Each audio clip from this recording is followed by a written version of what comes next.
სურსათთა შეხებაში მყოფი ერთჯერადი პლასმასის ნაწარმის გამოყენება ეტაპობრივად შეიზღუდება. ახალი მოთხოვნებით პლასმასის ჩანგლები, თებშები და სხვა ერთჯერადი პროდუქცია ბაზარზე აღარ განთავსდება. რეგულაციები შეეხება მწარმოებლებს, იმპორტიორებს და საზოგადოებრივი კვების ობიექტებსაც. როგორ აისახება ცვლილება ბიზნესზე და რისთვის უნდა მოემზადონ კომპანიები? საკითხებზე კომპანია Lunch Group-ის დირექტორთან ნინო მელაძესთან ერთად ვისაუბრებთ. მოგესალმებით, ძალიან დიდი მადლობა გაცემაში თხრობისთვის. ეხლა ის პერიოდია, როდესაც თქვენ კომპანიას და თქვენ მსგავს კომპანიებს, ისევ როგორც ჩემს მიერ ჩამოთვლილ ბიზნეს სექტორებს უწევთ აი ამ ახალ რეალობაზე გადაწყობა. თავდაპირველად შეფასება მინდა გთხოვოთ იმ გადაწყვეტილების, რომელიც მიიღო სახელმწიფომ და მე როგორ ვისაუბროთ, რამდენად ხართ ამისთვის მზად, ან რა გამოწვევის წინაშე გახენებთ. მოგესალმებით, მადლობა ამ მოწვევისთვის. სწორად აღნიშნეთ, ეტაპობრივად ყველაფრის ჩანაცვლება შეიძლება, ახლა რაც ჩამოთვლილი იყო პროდუქცია, მაგრამ მე ვთვლი მაინც, რომ ალბათ დრო გჭირდება ამისთვის, რომ ბიზნესი ნელ-ნელა გადაეწყოს იმ ცვლილებებისთვის, რასაც გარემოს დაცვის და სოფლის მეურნეობის სამინისტრო გთავაზობს. თვითონ ამ ცვლილებების შეფასება თქვენი მხრიდან როგორია? რამდენად აუცილებლობა იყო ამ ცვლილებების, რამდენად საჭიროებას ხედავდით თავად ამ სექტორში მომუშავე კომპანიები? ბიზნეს არასდროს არ მოწონს რეგულაცია და ყოველთვის მათთვის, რაც დამატებით ხარჯთანაა დაკავშირებული, დაუშვათ ამ რეგულაციის მიღება მათთვის ყოველთვის მტკივნეულია. ეს ამაში უცნაური არაფერი არც გასაკვირი. თუმცა სოფლის მეურნეობის სამინისტრო და ამ მიმართულებით ჩვენ რამდენიმე ეთერში გქონდა საუბარი, მათი მთავარი არგუმენტი არის, რომ რეალურად აი ამ პლასტიკადებს მოაქვს ძალიან დიდი ზიანი გარემოზე, საკმაოდ დიდ მასშტაბებზეა საუბარი და მათ ყოველ შემთხვევაში რაც ამ ინფორმაცია ამ ეთერში გააჟღერეს, ჩატარებული კვლევის შესაბამისად ძალიან მძიმე სურათი მივიღეთ. სწორედ ამ გათვალისწინებით გასაგებია სახელმწიფოს პოზიცია, მაგრამ ბიზნესი რამდენად ხედავთ ამ ცვლილების განხორციელების საჭიროებას? იცით რა არის? თუ გარემოს დაცვის კუთხით ვისაუბრებთ ამ საკითხზე, აი ამ 5-6 პოზიციის აკრძალვას, მე მაგალითად პირადად უფრო მეტად ლოიალურად შევხედავდი, იმიტომ რომ ბიო შეიძლება ჩანაცვლდეს, არა მაინდა მაინც ქაღალდი, არა მაინდა მაინც ხე, უბრალოდ მეზობელ ქვეყნებში ყველას აქვს ამისი წარმოებაც და იმპორტიც ბიოპროდუქციით. იგივე ბიოდანაჩანგალი, ამისი შესაძლებლობები არსებობს, თვითონ ბიოდანამატის ჩამოტანა კი არა საქართველოში უკვე შემოტანილია, როგორც პარკზე შეიძლება პოლიეთილენის პარკებზე, რომ ბიოდ გარდაიქმნეს, ისევე ეს პლასმასით შეიძლება, რომ გარდაიქმნეს ბიოდ და 2-3 თვეში ისიც დაიწყებს დეგრადაციას. ამის პრობლემას ვერ ხედავ, მაგრამ თუ მაინდა-მაინც აკრძალვაზეა საუბარი, გაგვიჭირდება ჩანაცვლება. ის დანიშნულება ჩანგალი, რა დანიშნულებასაც ასრულებს, ფიზიკურად ახლა ქაღალდის ჩანგალი იმას ვერ შეასრულებს, ხო? საერთაშორისო პრაქტიკა როგორია? როგორი სურათი გვაქვს ამ ნაწილში, მაგალითად თქვენი საერთაშორისო პარტნიორების მაგალითზე რომ გითხრათ და იქ როგორი ტენდენცია, იმიტომ რომ ეს მარტო საქართველოს პრობლემა არ არის, თან ჩვენ ასოცირების შესახვევი ძალიან ბევრი ვალდებულება გვაქვს ნაკისრი, მათ შორის ერთ-ერთი ეს ნაწილია. სწორედ ამიტომ ვკითხულობ. სხვაჩვენს ბიოდეგრადირებადი პარკების თემაზე მაშინაც დასაწყისში იყო ძალიან სერიოზული უკმაყოფილება და პრობლემა. მე თითქოს ნელ-ნელა ამ ნაწილსაც შეეჩვია ბიზნესი. სწორედ ამიტომ ვკითხულობ, პრაქტიკა როგორია და რამდენად სწორად გავს სახელმწიფო ამ ნაწილში თქვენი გადმოსახედიდან ნაბიჯებს? აი, პარკებიდან პრაქტიკა რომ აქვს მიღებული, ზუსტად ვიცი, რომ ძალიან ბევრ პრობლემებს გადავაწყდებით. კი არ შევეგუეთ, მოიძებნა გზები, როგორ შეიძლებოდა ამ პრობლემის მოგვარება და გარდაქმნეს, შემოიტანეს დანამატები და გარდაიქმნა ის პარკი ბიო. დღესაც ბიოპროდუქტს უშვებენ. ესევე შეიძლება ამის ჩანაცვლება. თუმცა ეს პლასმასის აკრძალვა, ყველა პლასმასი ესემავნი არ არის, კი გაფართოებული პოლისტიროლი, რომელზეც აქტიურად არის საუბარი, ერთხმად ყველა შეხვედრების დროს შევჯერდით, რომ ნამდვილად ასაკრძალია და რა თქმა უნდა, ჩვენ ყველა მომხმარებლები ვართ, გარდა იმისა, რომ იმპორტიორები და მწარმოებლები ვართ, შევთანხმდით, რომ კი ბატონო აიკრძალოს უბრალოდ გაიწოვოს უნდა არსებულმა ნაშთმა, რაც ჩვენ იმპორტიორებს გვაქვს და რაც მომხმარებლებს ჯერ არ გაუხარჯავთ. მოლაპარაკებების დროს, რა თქმა უნდა, ეხლა ბიზნესის ხელშეწყობის თვალსაზრისით გამოიჩინეს ესეთი თანადგომა, რომ ჩაკეტილი პერიოდი არ გვექნებოდა. და ალბათ ერთი ტურისტული სეზონი მაინც დაგჭირდება, რომ ეს არსებული ნაშთი, მიუხედავად იმისა, რომ იმპორტი აიკრძალება 1 იანვარს, არსებული ნაშთის გამოყენება შეეძლებათ, კი ბატონო.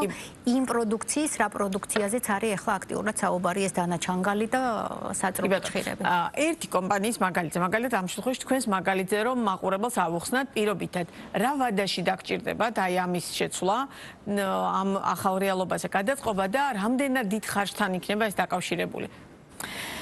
ჩემი პირადი აზრით თუ გაინტერესებთ, იმდენად აქტიურად შემომაქვს პლასმასის ერჯერადი ჭიქა, იმდენად დიდი მოთხოვნა მაქვს, რომ არ დაგიმალოთ ტენდერებში მარტო ერთ-ერთი ბანკი 12 მილიონ ჭიქას მოიხმარს. და არის კიდევ სხვა დანარჩენი რამდენი. ეს ყველა მე რო ჩავანაცვლო საშუალოდ 30 მილიონი ჭიქაზეა საუბარი, რო ჩავანაცვლო მაგალითად თუ ბიო არ იქნება და ბიო ჭიქას არ გამოუშვებთ, ქაღალდის ჭიქით გამიძვირდება 5-ჯერ. და შესაბამისად მე მოგიწევთ აი ამ გაძვირებული პროდუქციის შეთავაზება. რა თქმა უნდა. თვითონ მომხმარებლების მხრიდან რაიმე ტიპის უკმაყოფილება აი ამ ნაწილში ყოფილა ამ პლასტიკატების მოხმარებასთან მიმართებაში თუ დაუშვათ ჯერჯერობით თვითონ საზოგადოებრივი უკმაყოფილება ამ ნაწილს არ ახლავს? ჯერ სანამ არ აიკრძალება და არ დადგება იმის დეფიციტი, რომ რითი ჩანაცვლდება, მომხმარებლამდე ასე არ არის გასული. ეს ჩვენ ახლა იმპორტიორები და მწარმოებლებს შეგვექმნა პრობლემაც არა, უბრალოდ საფიქრალი, დამატებითი ხარჯი მოსაძიებელი, ის ვისაც წარმოებელია და სესხით აქვს და აწარმოებს საქართველოს და ფინანსებით აქვს საწარმო გაკეთებული, აი ძალიან გაუჭირდება. ახლა მე თავის დროზე ქაღალდის ჭიქის წარმოება გავაკეთეთ, ვაწარმოებთ ქაღალდის ჭიქას, თუმცა სხვა მიზნებისთვის მქონდა, უფრო ექსპორტისთვის მქონდა გათვლილი, მაგრამ ისე მოხდა, რომ ახლა თუ ეს პლასმასი ჩემთვის აქტიურად დამჭირდება და უფრო გაფართოება დამჭირდება, ვიდრე თავიდან რაღაცა დასაწყებად, მაგრამ მაინც ვთვლი, რომ დრო აუცილებელია, თუ აი მაგალითად რა დრო? ის დრო, რომელიც მოცემულია სახელმწიფოს მხრიდან არის თუ არა საკმარისი? არა, ცოტა ამ შემთხვევაში თუ სწორად მახსოვს ივნისიდან და თვიანობაში. მე თავის დროზე მოვითხოვე, რომ სექტემბერი მაინც არ ჩაკეტონ, იმიტომ რომ ტურისტულ სეზონზე კარგად იხარჯება ეს, გადიან მოსწავლეები ბუნებაში და აქტიურად მოიხმარენ ამ დანაჩანგალს. ამიტომ მე ვითხოვე პირადად, რომ სექტემბერიც გვადროვონ და თუ არის შესაძლებელი, მე მგონი რომ უარს არ იტყვა. თვითონ სექტორის განწყობა როგორია? რამდენად ბევრია საქართველოში კომპანია, რომელიც თქვენი პროფილით დავუშვათ ფუნქციონირებს და განწყობა როგორი იყო მათ შორის იმ შეხვედრებზე, რომელიც გაიმართა სოფლის მეურნეობისა და გარემოსდაცვის სამინისტროში? ერთი აზრი არ მქონდა, რა თქმა უნდა, მაგრამ ყველა ბიზნესს თავისი იყო უკვე? არა. ასეთი კომპანია არ არსებობს, ვინც მზად არის, იმიტომ რომ სექტემბერში დაიწყო აქტიური შეხვედრები და რო თქვეს იანვარი ყველამ ერთხმად, გარდა იმისა, რომ ჩვენ იმპორტიორებს გვექნება პრობლემა, არა, ჩვენდანაც სხვადასხვა დიდ დისტრიბუციო კომპანიები ცალ-ცალკე აფასოვებენ და ქსელებში ცალ-ცალკე შეაქვთ. ამიტომ იმ ქსელებიდან თუ ის არ გაიხარჯა, გამოდის რომ ქსელმა დისტრიბუტორს უნდა დაუბრუნოს და მერე დისტრიბუტორმა იმპორტიორს და აი ეს რომ არ მოხდეს, ყველა შევთანხმდით, რომ აუცილებლად დაგვჭირდება დრო, რომ არსებული ნაშთი უკვე რაც ქვეყანაში არის, ის უნდა გაიხარჯოს. ნუ ახლა კუდები რაღაცები მოყვება, გასაგებია, მაგრამ ნუ გამოსავალი არსებობს. თქვენ ახსენეთ, რომ ბიოდეგრადირებადი შემთხვევაში ვიპოვეთ გამოსავალი. აი ამ შემთხვევაში გამოსავალი რა არის კერძო სექტორისთვის?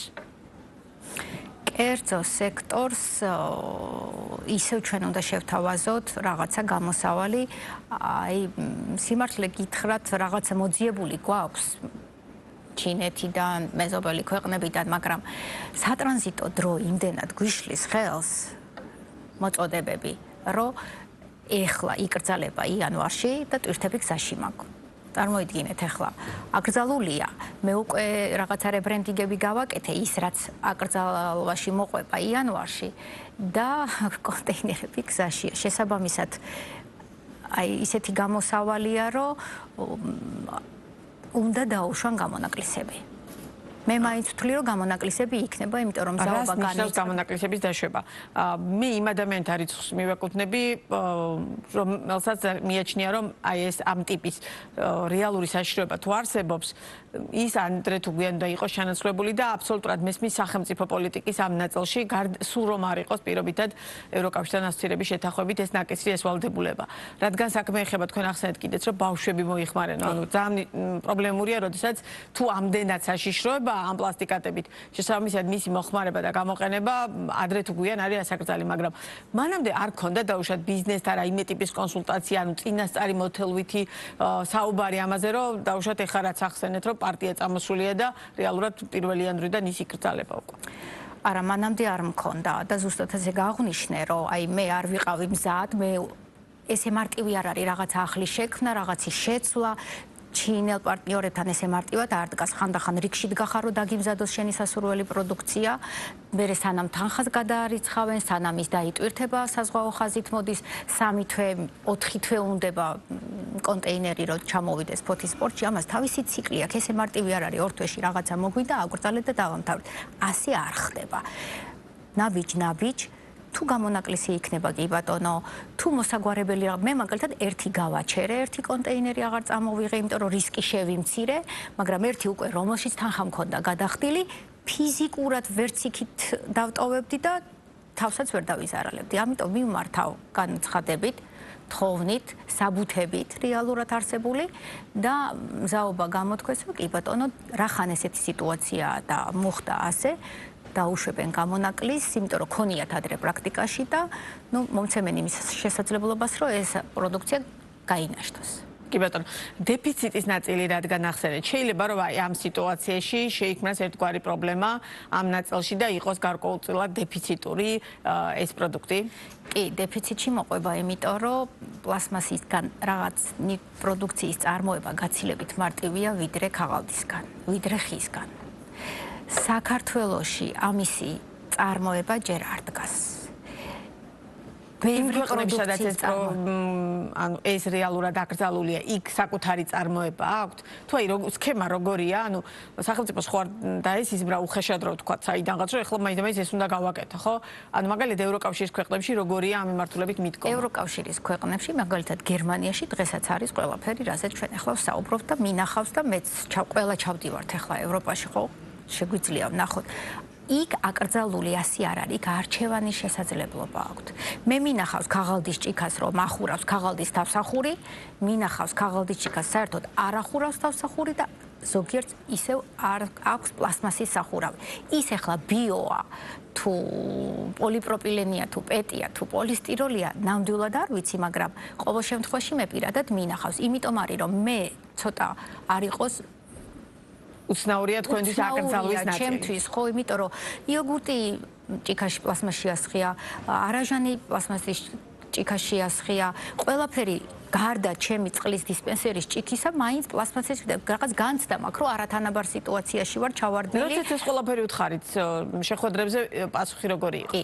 აი ამაზე ამნიშნულოვანი საიდანღაც ხომ უნდა დავიწყოთ. ერთი მხრივ მართალია, საიდანღაც ხომ უნდა დავიწყოთ, მაგრამ მაინც ვფიქრობ, რომ აკრძალვა გამოსავალი არ არის.